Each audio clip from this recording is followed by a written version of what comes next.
Hello friends, welcome to great Sara's கிச்சன். இன்றைக்கி நம்ம சேனலில் சிக்கன் கிரேவி எப்படி செய்யறதுன்னு பார்க்கலாம்.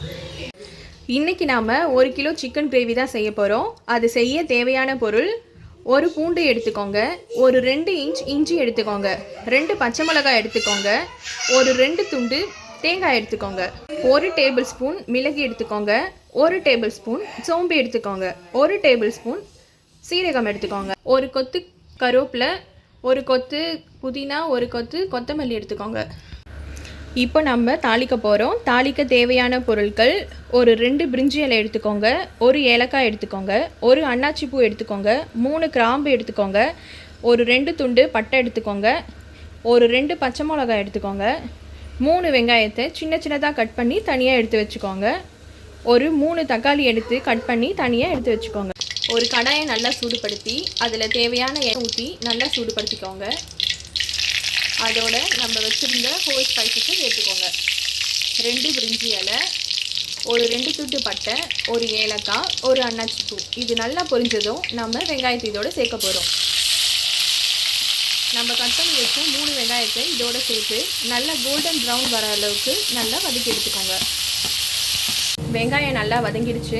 இப்போ நம்ம இதோட கட் பண்ணி வச்ச தக்காளியை சேர்க்க போகிறோம். 3 தக்காளியை சின்ன சின்னதாக கட் பண்ணி வச்சுருக்கோம். 2 பச்சை மிளகாவை நடுவில் கீறி வச்சுருக்கோம். இது ரெண்டுத்தையும் சேர்த்து நல்லா வதக்கி எடுத்துக்கோங்க. தக்காளி நல்லா வதங்கினதுக்கப்புறமா இதோட நம்ம மசாலா பொருட்களை சேர்க்க போகிறோம். ஒரு 1/4 டீஸ்பூன் அளவுக்கு மஞ்சள் தூள் எடுத்து சேர்த்துக்கோங்க.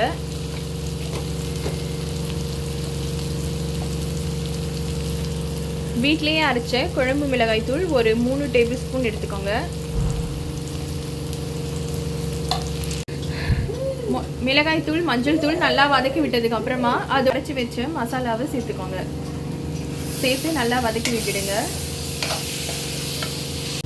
மசாலா நல்லா வதங்கிடுச்சு. இப்போ நம்ம கழுவி வச்ச 1 கிலோ சிக்கனை இதோட சேர்த்து நல்லா வதக்கி விட்டுடுங்க.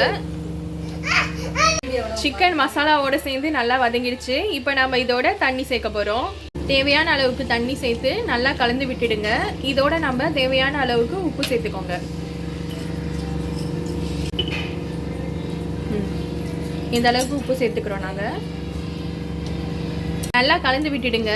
இப்போ நம்ம எண்ணெய் பிரிஞ்சு வர வரைக்கும் வெயிட் பண்ணுவோம். சிக்கன் குழம்பு இந்த மாதிரி எண்ணெய் பிரிஞ்சு வர வரைக்கும் கொதிக்க வச்சுட்டு ஸ்டவ் ஆஃப் பண்ணிவிடுங்க. இந்த வீடியோ கண்டிப்பாக உங்களுக்கு பிடிச்சிருக்கோன்னு நினைக்கிறேன். பிடிச்சிருந்தா லைக் பண்ணுங்கள், ஷேர் பண்ணுங்கள் அண்ட் சப்ஸ்கிரைப் பண்ணுங்கள். அண்ட் கூடவே இருக்க பெல் ஐக்கானையும் கிளிக் பண்ணிக்கோங்க.